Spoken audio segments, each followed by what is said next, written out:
चालाक बहू और सास। मास्टर दीनानाथ एक सुखी संपन्न परिवार के मुखिया थे।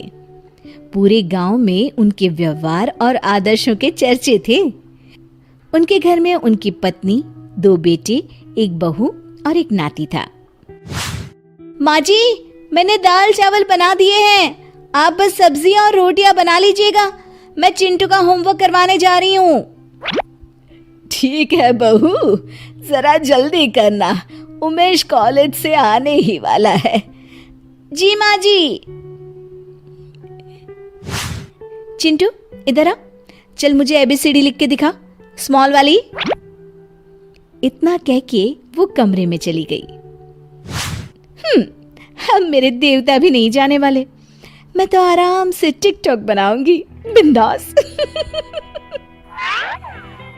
तभी उमेश भी आ जाता है। माँ, खाना बना क्या? हाँ, बस रोटियां सेक रही हूँ। भाभी कहाँ है?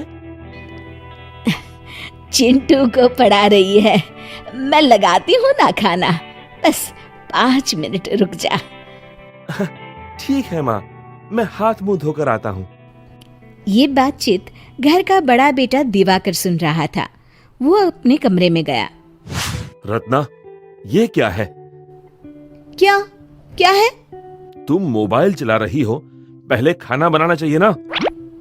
खाना तो बना के आई हूँ, अब क्या पूरे दिन चूल्हे में ही घुसी रहूं? अगर बनाकर आई हो तो माँ रोटियां क्यों बना रही हैं? अच्छा, अब समझी। सिखाए पूत दरबार में हाजिर। मतलब कि माँ जी ने आपको भड़काया है।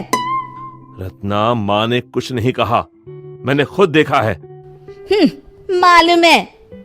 घर की बहू आराम से मोबाइल चलाए और बुजुर्ग माँ खाना बनाए, ये शोभा देता है क्या? अरे इतनी भी बुरी नहीं है, 4 रोटी ही तो सेकी है। मेरी दादी अभी तक पूरे घर का काम करती है। ओह, अब समझा। तो ये तुम्हारी खानदानी परंपरा है। सुनो जी, खानदान पर मत जाओ, नहीं तो अच्छा नहीं होगा, बता देती हूँ। तुमसे बात करने से अच्छा दीवार पे सर मार लूं। हाँ, मारो ना। तभी माँ की आवाज आती है। दिवाकर बेटा, तू भी खाना खा ले। आया माँ। थोड़ी देर बाद सब खाना खा के उठते हैं। अरे, आपने बर्तन क्यों मांज लिए? मैं तो करने ही वाली थी। तो क्या हुआ बेटा, चलो अब तुम भी खाना खा लो। खाना खाकर रत्ना फिर कमरे में चली जाती है। इसी तरह दिन गुजरते रहते हैं और कुछ दिन बाद। माँ जी, क्या हुआ? आप उठी नहीं अब तक? रोज तो अब तक झाड़ू पोछा भी हो जाता था। तबीयत ठीक नहीं लग रही। सब समझती हूँ, काम न करने के बहाने हैं सब। कुछ कहा बहू? हाँ? नहीं माँ जी, आप आराम कीजिए। आज तो रत्ना को ही पूरा काम करना पड़ा। वो आराम कर रही थी कि दीनानाथ जी ने आवाज लगाई।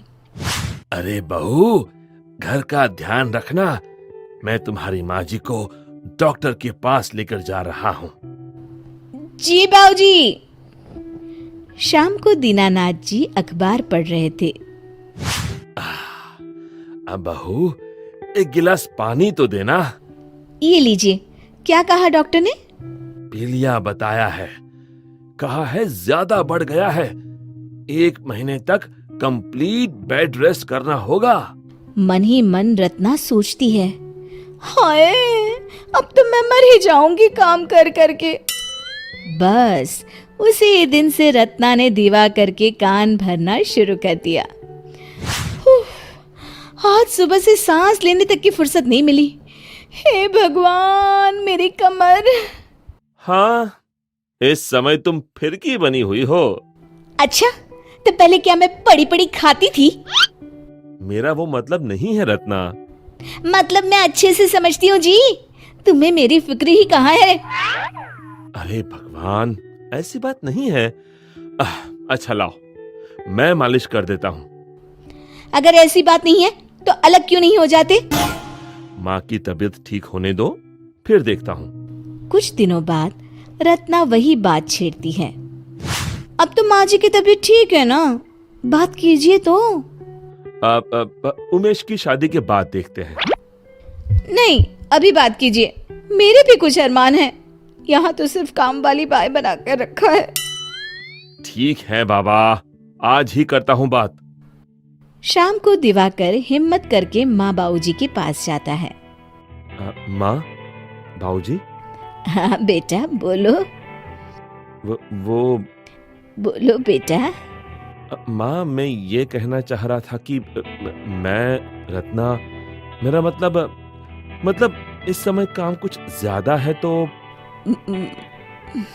समझ गई बेटा, तुम लोग अलग रहना चाहते हो। पर माँ, रहेंगे तो यहीं। तुम्हें अलग होना है तो हो जाओ। वैसे भी जो पोर्शन किराए पर देते हैं अभी खाली पड़ा है, तो तुम वहीं रहो। लेकिन तुम अब मेरे लिए सिर्फ एक पड़ोसी हो। मैंने सब सुन लिया है और मैं बहुत खुश हूँ। अब कम से कम अपनी जिंदगी तो जी सकूंगी। उसी दिन से वे बाबूजी के कहे अनुसार घर के दूसरे हिस्से में रहने लगते हैं। सुबह होते ही, सुनो, आप इस लिस्ट में लिखा सामान ले आइए, मैं चिंटू को ट्यूशन से ले आती हूँ।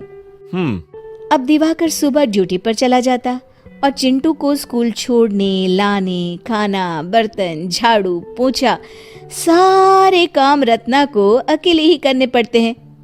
छुट्टी का दिन था। चलो खाना खा लो सब लोग। मम्मी, आज फिर से दाल चावल, मुझे रोटी चाहिए। हाँ यार, रोज यही बना देती हो।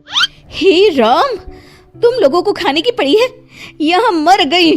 पहले तो कितना कभी नहीं थकती थी मैं। हाँ, क्योंकि पहले चिंटू को लाना ले जाना बाबूजी की जिम्मेदारी थी। काम में भी माँ हाथ बटाती थी। खाली समय में चिंटू उमेश के साथ होता था, पर तुम्हें इस बात का एहसास ही नहीं था। तुम तो बस रहने ही दो, हर वक्त मुझे कोसते रहते हो। चलो अब मुझे महीने का हिसाब बनाने दो। दूध का 1500, अखबार का 500, डिश टीवी का 1000, किराना 10,000, चिंटू की school fees 3500, tuition fees 1500, RO पानी की बोतल 1500, सब्जी 3000, बिजली बिल 2500। हे भगवान, 25,000! हाँ, जबकि बहुत से खर्च जोड़े नहीं तुमने।